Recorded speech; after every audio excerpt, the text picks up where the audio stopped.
Selamat datang ke Solar Cincang Awards 2025 dan buat julung kalinya kami ingin memperkenalkan kategori baru EV yang paling berbaloi tahun ini untuk harga RM100,000 dan ke bawah. Sebagai rujukan, model-model yang kami telah pertimbangkan untuk kategori ini telah dilancarkan di Malaysia antara 1 November 2024 dan 1 November 2025. Jadi, tanpa melengahkan masa lagi, inilah pemenang gangsa untuk kategori ini. BYD Atto 2. Atto 2 secara amnya adalah penyambung legasi BYD Dolphin, pemenang EV terbaik Solar Cincang Awards 2023, tetapi di dalam bentuk SUV kompak.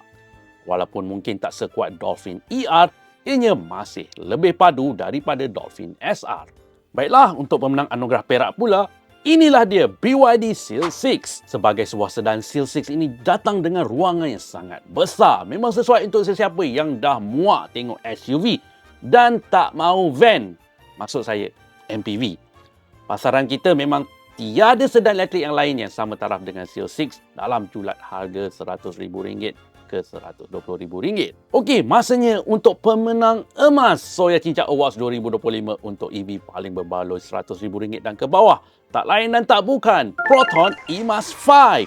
Ia merupakan EV pertama di Malaysia yang betul-betul berharga bawah RM100,000 tanpa melibatkan promosi atau rebate kreatif. Dan eMAS 5 ini memang model permulaan yang elok bagi yang baru nak cuba bawa EV dan juga untuk yang tak bawa jauh-jauh atau sebagai kenderaan kedua keluarga.